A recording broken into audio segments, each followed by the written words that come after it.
Hey, honey, what are you doing? Oh, hey, babe. I'm just doing some reading. Taking a break, yeah. The Dark Crystal is on Netflix, the new one.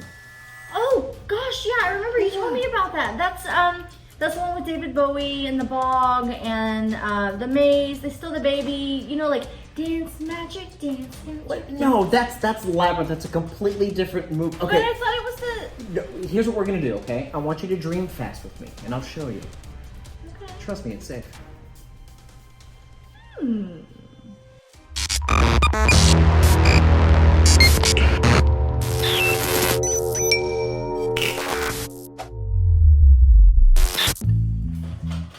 Hello, everyone. Hey. Welcome to another episode of Nerd News.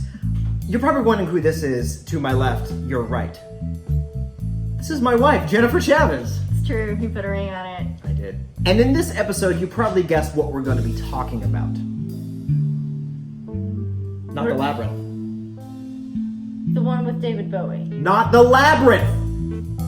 The Dark Crystal. Now, The Dark Crystal is I don't want to say a very old movie, but it came out in 1982, I believe. Yeah, I think it came out the year I was born. Shh, don't tell anyone.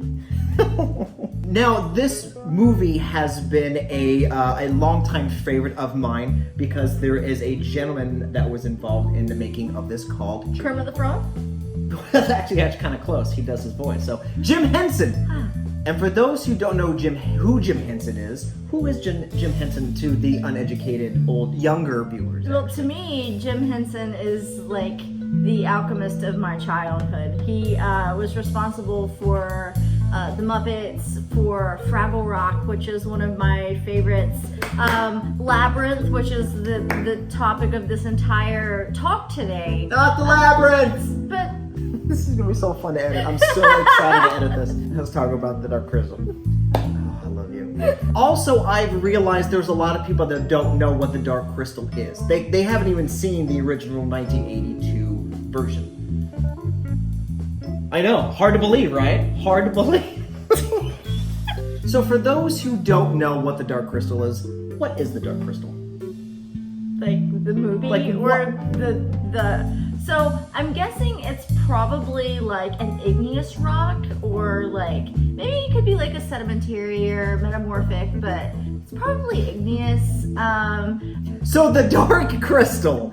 The premise of the Dark Crystal, I don't even know where to begin. Okay, so we've established that they're puppets, right? So See, there's this girl, and there's a lot going on in her life, and there's this really annoying like baby brother, and basically she makes a wish that the baby is gone. So it's not the Labyrinth!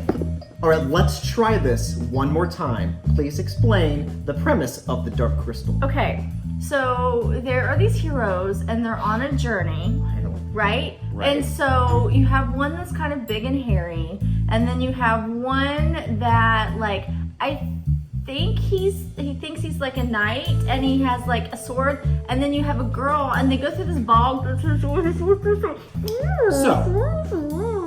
So the Dark Crystal actually is about a little breed of people called Gelflings. Hobbits? Not Lord Gelflings. Gelflings. And the Gelflings discover a horrifying secret that the Skeksis have been keeping all along. The Skeksis are the evil people in this flick, this picture. Skeksis. Were they Say it at home, it's fun to say. Skeksis? Skeksis. So the crystal, or as it is actually known, the crystal of truth, was originally clear and pure, and Mother Agra, who was kind of like the main matriarch of the show, is part of the crystal, and the crystal's part of her, and they're all connected to Thra, which is the world that the Gelflings and everyone are in. And so Mother Agra makes a deal with the Skeksis that she can go and explore the planets and the stars and see brave new worlds and seek out new life and new civilizations and boldly go where no Mother Agra has gone before. Yep. So the Skeksis have essentially confused deceived? Deceived. The Mother Skeksis Agra? have deceived Mother Agra, They yes. pulled a fast one on her. And so while she's gone, the Skeksis are taking the crystal and they're doing these really terrible things to it, and they're basically polluting the crystal of truth with evil. And this beautiful clear crystal is now dark and mysterious. And that is the Dark Crystal. So before we get into who actually is voicing the puppets in the show, there's one thing you have to remember when watching it. The first episode, you have to get past the puppets. You have to get past that. It's like this. Oh no! There is a spitter around. That's a spider. A spitter is a... What is that what they call it? Spitter? Right? Yeah, the puppet says it's correct. But after the first episode, you forget that there are puppets. You actually get emotionally involved in the characters, and it's crazy. Yeah, the artistry of the puppetry.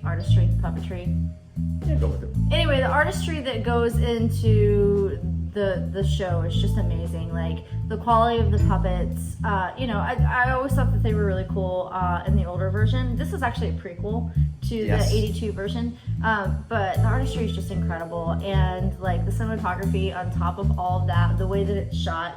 You forget that they are puppets, and you feel like you're following around a real person because of the way that the camera work was laid out. I call it the Gollum effect, because you forgot Gollum was CGI after a while. Gollum is real. Another thing that was really great is, yes, they're all puppets, everything is practical effects, but the use of CGI is brilliant.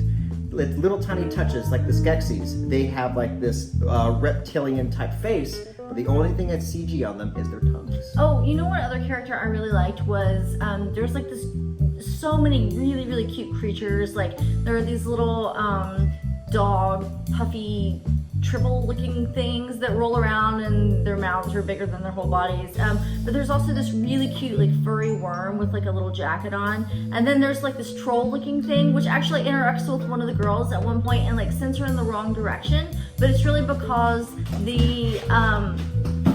So, the cast. So the original, yes, it came out in 1982. I couldn't tell you who the cast was besides Jim Henson. David Bowie. God, not the Labyrinth. But the cast on this is pretty much a lot of alumni from Game of Thrones, essentially. Cersei is in there, but she's not evil. She's mended her ways. She has. And she doesn't have a brother. And Bellatrix Lestrange is also in this. Helena Bonham Carter is in it. And Natalie Dormer, Game of Thrones. She was... Not Martell. No, that's a guy. Other manipulative queen. Yes, Natalie Dormer. Natalie Dormer. And then the main character, Rain, is this? Rian. Rian is the dreamy Taron Egerton. Sorry, Karen. I think he's dreamy. And then, of course, you got Simon Pegg in it. What's his name? Bill Hader is in one episode. The voice acting is great because they actually got A-list actors who can act. You still haven't mentioned my favorite. Who's your favorite? So Simon Pegg is also voicing it, and Simon Pegg's character, the Chamberlain, actually has a cool little quirk to it that my wife enjoys. He does that when he's thinking of something. And to finish rounding out the cast, the man, the myth, the legend, Mark Hamill plays the scientist. It's funny because you hear his voice, and instantly you're like, that's Joker.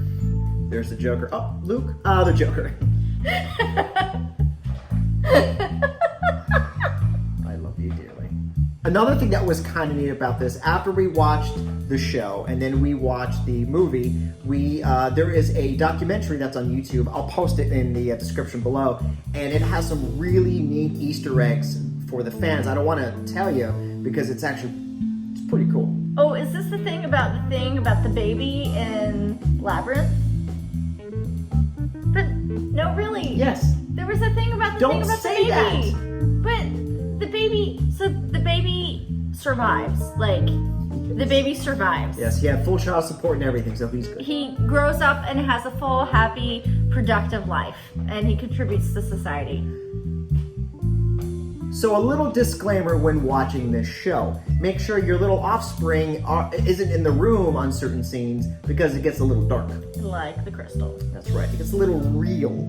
And when I mean real, I mean you're watching it and you're like, oh, they did that. The Dark Crystal was a fantastic show. I thoroughly enjoyed it. It made the original, it didn't surpass the original, it added on to its lore, and I think you guys should watch it. Absolutely. Highly recommend it.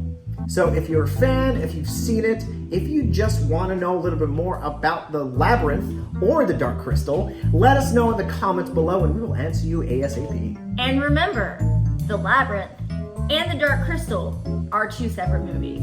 Truth.